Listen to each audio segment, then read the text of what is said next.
Akivel most fogok beszélgetni, 5 éve még ugyanilyen kis filmet készített médiaórára, mint most mi. Iskolánk régi diákja, a Kazinc Ilves Vasas Judit a beszélgetőtársam. Szia Judit! Szia Zsófi! Azóta elsőkönyves író lettél. Az online közösség költőként és hobbizenésezőként ismer. A könyved a Marinok misztikus regény és igazi Radnóti munka, hiszen az egyik volt osztálytársad tervezte a borítóját, jól tudom? Igen, így igaz a Forrai Lúzi. Vannak esetleg olyan jelenetek, amelyet Radnóti is emlékeit inspiráltak?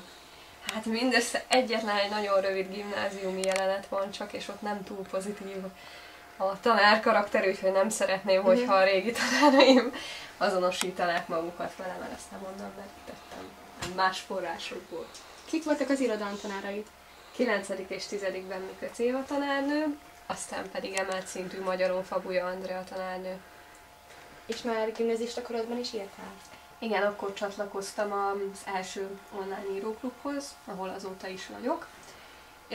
És ha valaki még ingyen könyvet kap a könyvtárból, az esetleg üsse fel a 4. szöveggyűjteménynél a József Attila részt, mert azt egy kicsit kiegészítettem huncut kis gondolatokkal egy-egy költeményét, úgyhogy ott vagyok az iskolai könyvtárban, szellemem kísért. És honnan jött az ötlet a könyvekhez?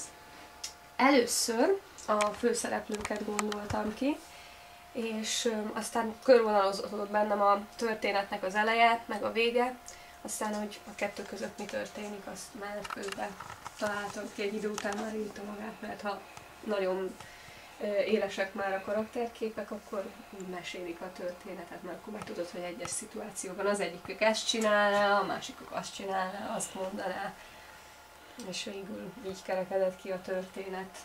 És milyen visszhangja volt a könyveknek? Hát, író-olvasó találkozó az nem volt, úgyhogy sok visszhang az nem volt, de egy 12 éves kislány egyszer írt nekem évben egy nagyon kedves levelet, ahol leírta, hogy neki mi a kedvenc része, hol mit gondolt, mit olvasott többször, mert át kellett gondolni, az úgy jól esett, meg is őriztem sokáig. És igaz, hogy van egy példánya az iskola könyvtárában is?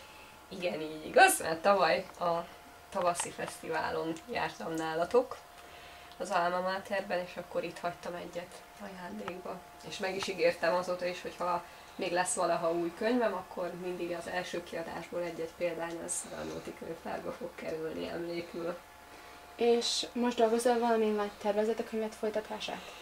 Igen, és igen, mind a két kérdésre igen a válaszom, mert elsősorban most tőkét próbálok gyűjteni, mert sajnos nem olyan egyszerű elindulni ezen a pályán, úgyhogy most pályázatokra írok verseket, novellákat, és most még csak így kicsiben tudok dolgozni, időnként megjelenek egy-egy antológiában, vagy kapok egy kis könyvjutalmat, pénzjutalmat, és ha meg lesz a pénz, akkor már igen dolgozom a második részén a könyvnek, borítót akkor is a barátnőm csinálja, úgyhogy én szerencsés helyzetben vagyok, mert úgymond van egy grafikusom, aki ingyen dolgozik nekem, és ez nagy előny. És mi a tanácsod azoknak, akik hasonló álmat dédelgetnek? Hát csak annyi, hogy merjenek álmodni, és hogy mindenképpen, ha próbálkoznak, akkor mindannyiszor, amikor azt mondják nekik, hogy nem, akkor ők mondják azt, hogy de. És ennyi. Nagyon szépen, hát köszönöm az idődet, és remélem még hallunk rólad, bár én, mint szomszédot mindenképpen. Úgy lesz, igyekszem, és köszönöm, hogy meghallgattál. Nagyon szívesen.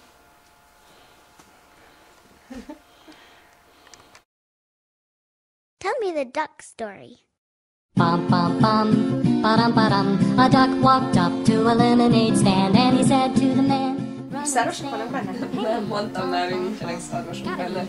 Akkor mi van benne? Szellemek meg mindig elok, ezt is mondtam már. But it's cold and it's fresh and it's all homemade. Can I get you a glass? The duck said, pass. Then he waddled away.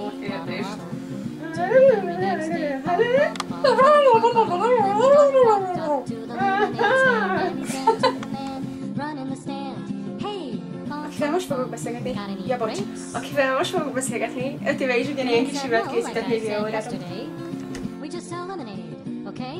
Biztosan te sem szereted a kötelező olvasmányt, te még vagy. Te váltalak, jó apó. Then he waddled away, waddle, waddle.